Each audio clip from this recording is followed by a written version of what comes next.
What's up everybody, welcome back. Thank you so much for taking the time to hang out. Today we're going to be testing a GoPro with the Smooth Q. Let's do this.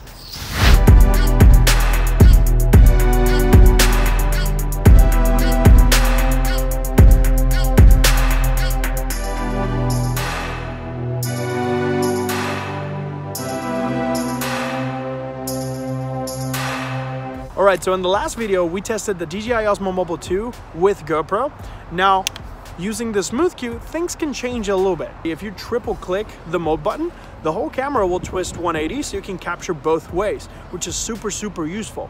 So you can actually use the adapter on the Smooth Q, but you can go straight to the gimbal without any adapter. So one thing to consider is that when you use your GoPro with your Smooth Q, the actual clamp might press some of the side buttons in your camera. So a thing that worked for us was to use the Battery Backpac. It gives it a little bit more distance, so it moves the button out of the way, and it actually adds a little bit more weight to it.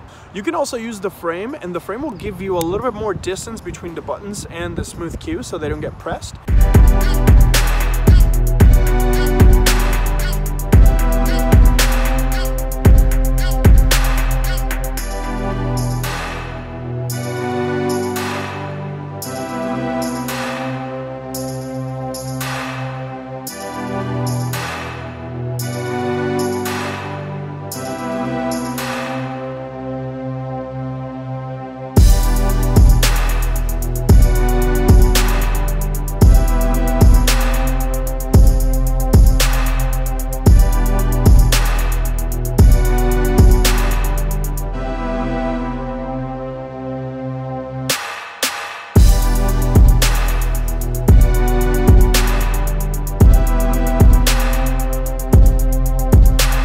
As you can see, for vlogging, this might actually be a really good solution.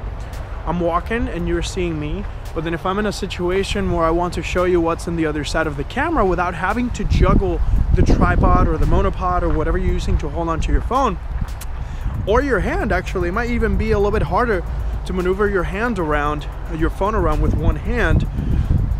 The Smooth Q does unlimited 360. So if I just simply want to show you, I just triple click 1, 2, 3, and the camera flips around. So now you're able to see what I see. And then if I want to bring it back to vlogging style, triple click the mode button, and you're back again with me. Another really cool advantage that the Smooth Q has that other gimbals don't is the full 360 panning. So I can actually lock this in place by tapping on the mode button once. And as you can see, it's locked in place. So I could be circling around, literally. And I could just do this all day. That's something super cool that you can do with the Smooth Q. So let me know what you think in the comments section down below. Links to everything that I've been using are in the description. Thank you so much for taking the time to hang out. We'll see you next time.